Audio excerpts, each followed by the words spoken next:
গুনাহ যত ছোটই হোক করব না, নেকির কাজ যত ছোটই হোক ছাড়বো না।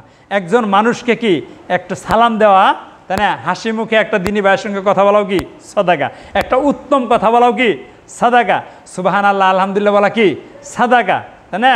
তাহলে আমরা বেশি বেশি করে নেকির কাজ করব। বুঝছেন, ধ্বংসশীলদের অন্তর্ভুক্ত হওয়া যাবে না। আল্লাহ তাআলা সূরা মারিয়ামের 59 নম্বর আয়াতে বলছে, পরবর্তীতে এমন অপদার্থ লোকেরা আসলো যারা তারা সালাতকে নষ্ট করে ফেললো এবং তারা নিজেদের লালসার বশীভূত হয়ে নিজেদেরকে ধ্বংস করে ফেললো। যারা গুনাহ করতেছে তারা নিজেরাই নিজেদেরকে কি করতেছে, ধ্বংসের দিকে নিয়ে যাচ্ছে।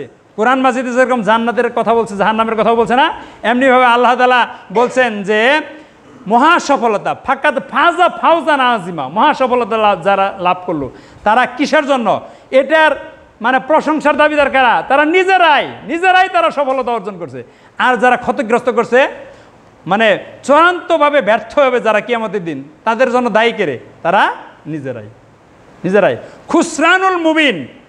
আল্লাহ তাদেরকে সুযোগ দিয়েছিল, এই জন্যই তারা যখন বারবার বলবে জাহান্নাম থেকে বের করে নিয়ে যাওয়ার জন্য, দুনিয়াতে পাঠানোর জন্য, আল্লাহ তাদের ই করবেন না, বুঝলেন না, সুযোগ তোমাকে দিয়েছিলাম।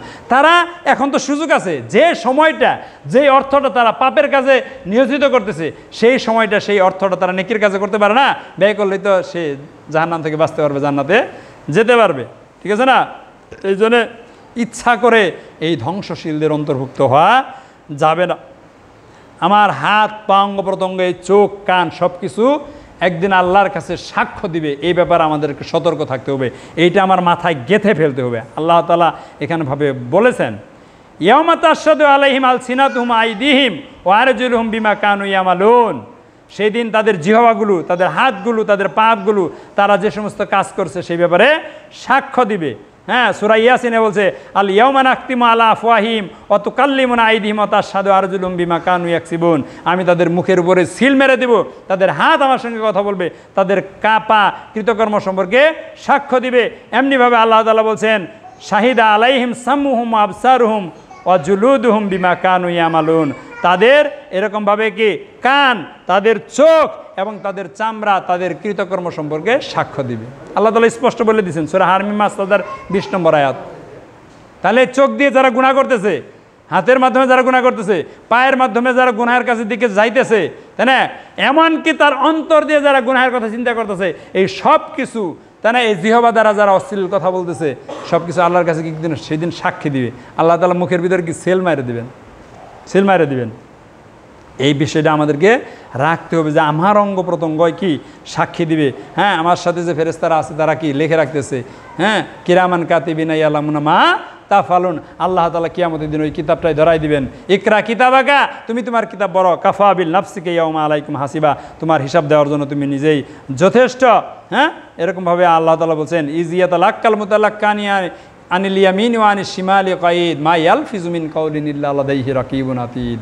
আজকে তো মানুষ অনেক বক করতেছে, কথা বলতেছে, কিন্তু আল্লাহ কোরআনে বলতেছেন তাদের ডাইনে এবং বামে বসে দুইজন সম্মানিত লোক, সম্মানিত আমার বান্দা, এরকম তারা যা কিছু বলতেছে একটা কথাও তারা উচ্চারণ করে না, যা লিপিবদ্ধ করার জন্য ওরা সবসময় সতর্ক না আছে, বলার সাথে সাথে কী করে লেখে ফেরে। হ্যাঁ, আর আল্লাহ তাআলা যখন এরকমভাবে কিয়ামতের দিন আমলনামা দেওয়া হবে, তখন তারা বলবে, ওয়াও দিয়াল কিতাবু ফাতার আল মুজরিমিনা মুশফিকিনা মিম্মা ফিহি ইয়াকুলুনা ইয়া ওয়ালাইতানা মা লিহাযাল কিতাব লা ইউগাদিরু সাগীরাতান ওয়ালা কাবীরাতান ইল্লা আহসাহা ওয়া ওয়াজাদু মা আমিলু হাদিরান ওয়ালা ইয়াজলিমু রাব্বুকা আহাদা। পাপীরা আমলনামা দেখে বলবে, হায় রে, এটা কেমন ধরনের আমলনামা। হ্যাঁ, এখান থেকে ছোট বড় কোনো কিছুই বাদ পড়ে নাই, সব হিসাবের খাতা লিখে রাখতেছে। তারা যা কিছু করবে বুঝমান হওয়ার পর থেকে মৃত্যু পর্যন্ত সব কিছু আমলনামায় দেখতে পাবে, এবং আল্লাহ তাআলা বলবেন, আমি তোমাদের প্রতি কোনো জুলুম করিনি, আজকে তোমরা যে আমল করছো তারই প্রতিফল তোমাদেরকে দেওয়া হচ্ছে। আমি তো তোমাদেরকে আগেই জানাই দিয়েছিলাম, ঠিক আছে না?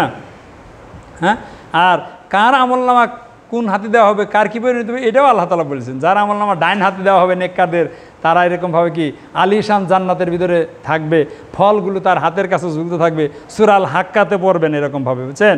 হ্যাঁ, আর যারা আমলনামা বাম হাতে দেওয়া হবে তাকে জাহান্নামে নিক্ষেপ করা হবে। বুঝছেন?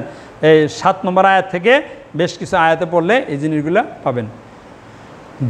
এই দুনিয়ার চাকচিক্য থেকে আমাদেরকে বেঁচে থাকতে হবে। দুনিয়া হলো ক্ষণস্থায়ী, আজ আছি কাল নাই। আমাদের সাথে কত লোক কবর চলে গেছে, কত লোক চলে গেছে, বুঝছেন, বহু লোক চলে গেছে। হ্যাঁ, আমাদেরকেও একদিন চলে যেতে হবে, এই জন্য আমাদেরকে সতর্ক হতে হবে, বুঝছেন। এই দুনিয়া থাকার জায়গা না, আমাদেরকে ছেড়ে দিতে হবে।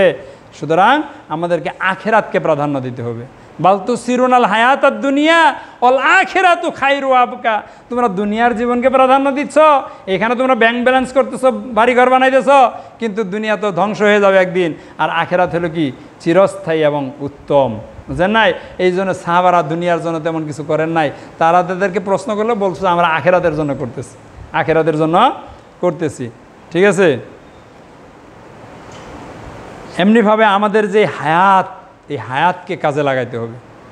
আমাদের কি প্রতিনিয়ত আমাদের হায়াত কি কমতেছে, আমরা